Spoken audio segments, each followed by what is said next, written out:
साथियों, आज हम लोग एक छोटी सी सद्भावना बढ़ाने के लिए यात्रा लेके यहाँ पहुँचे हैं। उसका समापन हो रहा है और लोकनायक जयप्रकाश नारायण की जो पार्क है, वहाँ मूर्ति लगी हुई है, वहाँ हमने श्रद्धा सुमन समर्पित करे। क्योंकि हम में से अधिकांश लोग वो हैं जिन्होंने अपने राजनीतिक जीवन की शुरुआत जयप्रकाश जी के छात्र आंदोलन से करी और तब से शुरुआत करके अभी तक जितना भी देश में जो भी कुछ हुआ है, उसमें हम लोग एक सकारात्मक भूमिका इस देश को बचाने के लिए निभाते रहे, अलग अलग संगठनों के रूप में।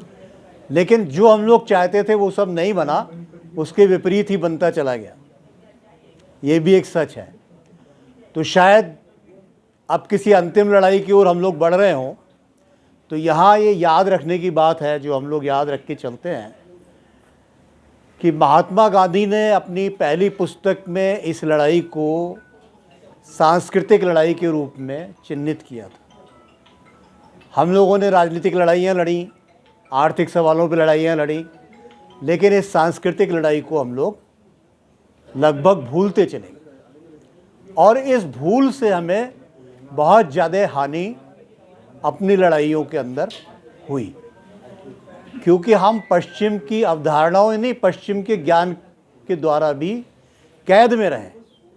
यानी एक मानसिक गुलामी में फंसे रहे, एक वैचारिक गुलामी में फंसे रहे, इससे मुक्त नहीं हुए। तो गांधी जी इस बात को साफ लिखते हैं कि आप पश्चिम की कितनी नकल करोगे तो भी पश्चिम का एक भौंडा संस्करण आप बन सकते हो। और हम अगर अपने आप को जो कुछ हैं उसी पे खड़ा करते हैं तो एक भारतीय के रूप में हम लोग अपने आप को विकसित कर सकते हैं। तो लड़ाई का प्रमुख मैदान आज भी ये है कि हम लोग भारतीय संस्कृति की ओर चलें।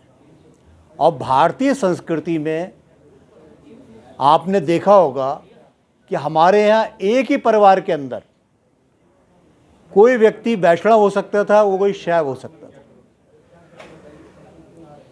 और कोई तंत्रवाद को मानने वाला हो सकता था, कोई चारवाक को मानने वाला हो सकता था। लेकिन परिवार ये नहीं कहता था कि इसने ये विचार मान लिया तो ये मेरा लड़का नहीं है। ऐसा कभी नहीं होता था।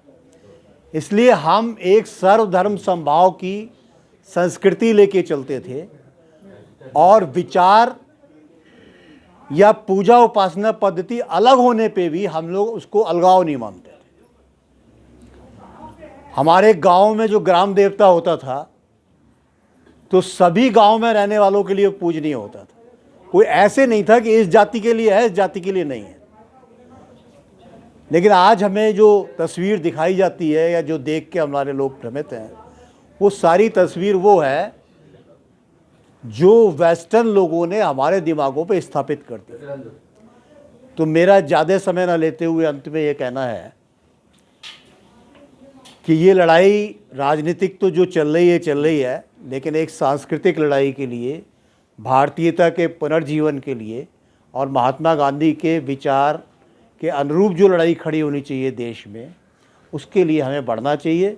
और देश में एक प्रमुख माहौल किसानों की लड़ाई से बना है, एक जागरण हुआ है। उस जागरण का अगर गांधी विचार से समन्वय कर दिया जाए तो देश में परिवर्तन हो सकता है।